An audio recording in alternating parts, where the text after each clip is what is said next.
Welcome back to my pipe club of one, me.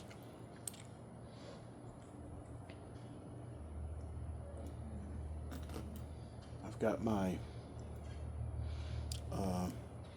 corn cob, my new corn cob, semi new. I've been using it for a while now. The Wyatt, which I am really liking. This gives like a nice little grip on it. It smokes beautifully. I say this every time I get a pipe, but it's my favorite right now. Just like my new Briar pipe is a German-made pipe, German company, called White Elephant. I've never heard of them, but that's also my favorite pipe. So I'm smoking one of my blends. I think this one was like a mystery blend. I just like threw some stuff together to see what happens. I've got another blend I've got sitting, basically.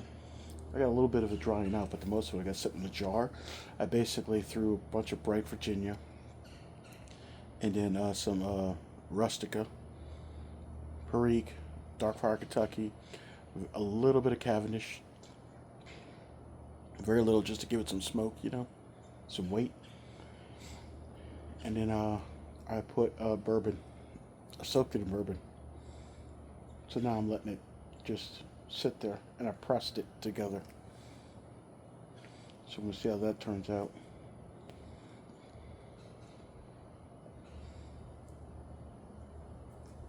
I'm on a fall break right now from school, so hopefully I can get some energy back, some rejuvenation, because my 8th and mostly the 9th grade, but also my 8th grade starting to act up behavior-wise. So, but at least my 11th and 10th graders are holding out so far.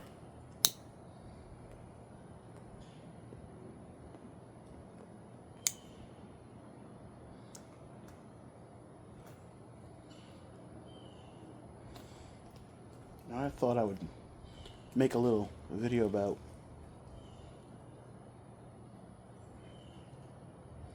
the question of grace and prayer today. If you're not into the religious thing, you might as well tune out.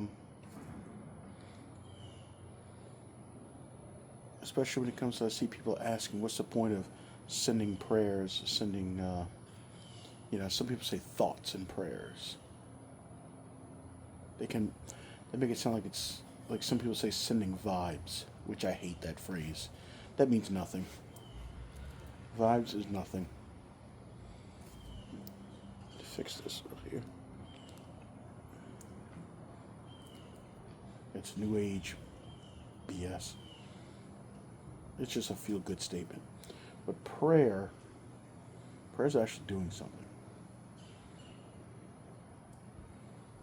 And people may ask, what?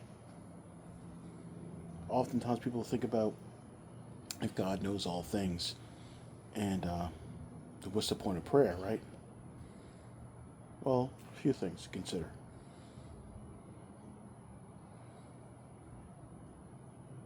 First off, the primary reason for prayer is grace.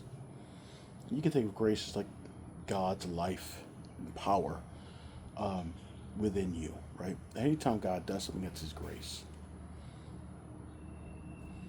Any good we do, anything that's good, true, or beautiful, is by definition God's nature. So there would be nothing good, nothing true, and nothing beautiful without God's nature being part of it, which is itself another way of saying grace. So if you look at some artistic thing, and you think, man, that's beautiful. First off, it can't be beautiful if goodness and truth are not a part of it. Those three are not divorced. They must be together. But let's say you're looking at something that truly is beautiful. You are looking at something that partakes of the divine in some way.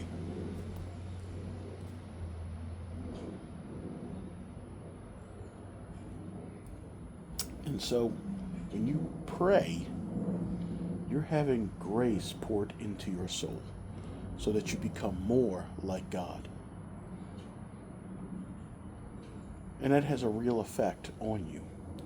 Your mind becomes enlightened. We can understand things maybe you didn't understand before, particularly of divine origin, right? Divine truths, but also in a practical way. Your very ability to understand even practical things increases. To which degree depends on God, of course.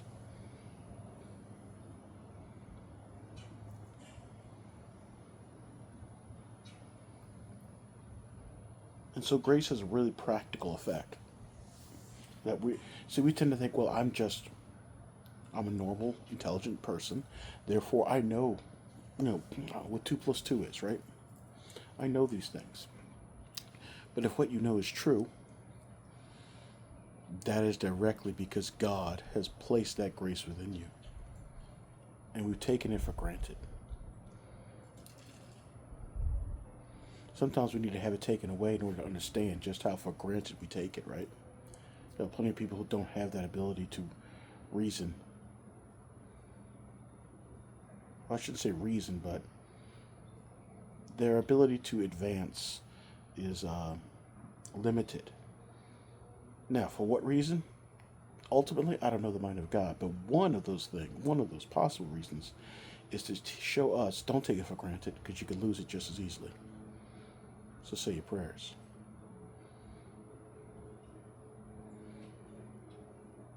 Now, part of that understanding and enlightenment comes with that is comfort. You can receive comfort from better understanding things.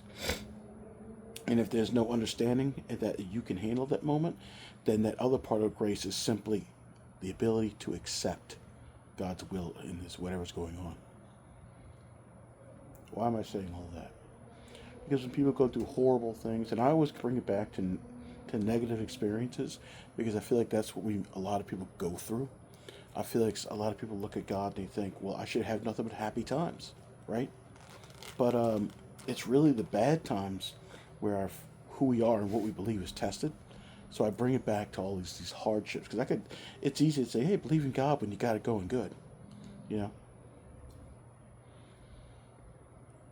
And usually those who don't believe in God and have it good don't have it as good as they think they do. They just kind of distract themselves from reality. It's like overindulging in entertainment so you don't notice the house burning down. But that's a whole nother thing. The point is, though, if someone's going through something horrible, and I say horrible as a filler for anything, name it. Name the horror, whatever it is. And you offer prayers, and you really do offer those prayers. God does indeed hear those prayers and give grace into that person and you. And maybe through that horrible thing, they come to A, see God in it, or B, at the very least, have that grace to accept the hardship of it, to offer it up, and say, I don't understand it, but Lord, thy will be done. I'm going to do the best I can to keep moving forward. People who come to that realization don't do so on their own. It is only by the grace of God that they receive those things. And that they come to that may be, at least in some way, connected to you praying for them. You just don't know. Well, if God knows everything, then what's the point, right? He's already doing everything. He knows what we need. He's giving it to us anyway. Well,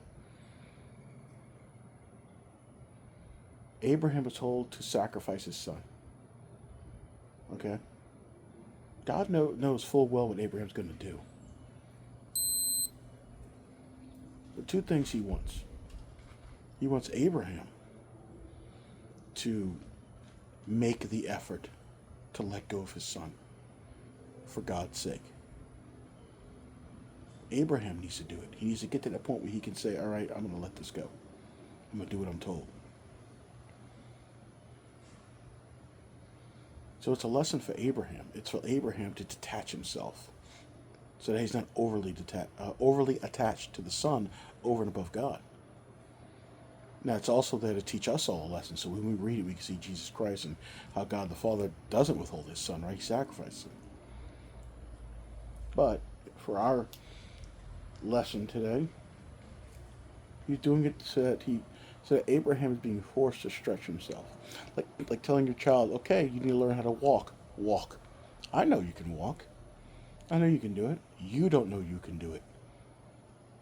So you need to actually put one foot after the other, fall down sometimes, and learn to walk.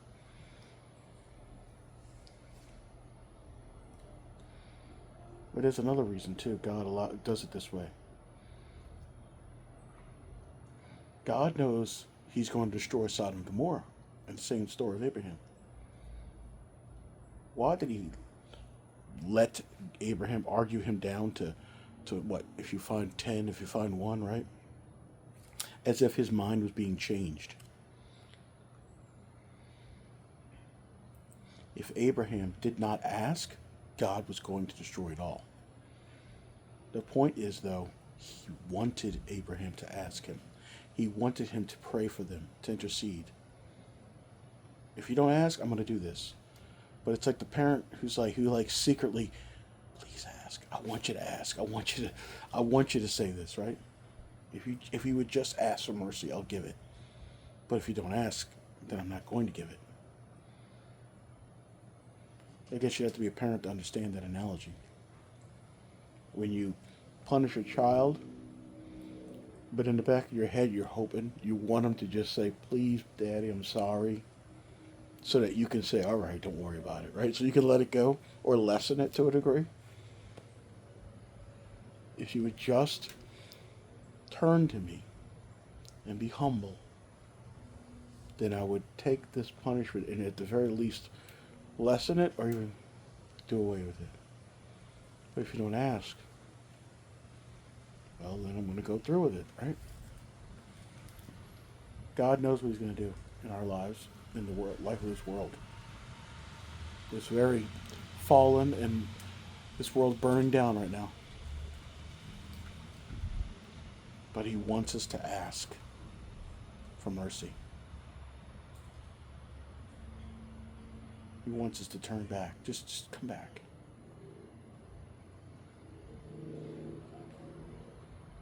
That's why He allows certain things to happen. Now, is that the answer to everything? No, I don't know God's mind on everything. There's a lot of things I just don't know. But that's certainly one thing to consider, right? So, as always, thanks for joining me. May you have a blessed day. May you look into the Catholic faith and convert.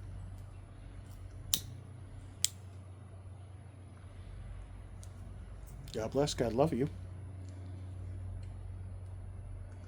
Christus Rex. Christus Imperat.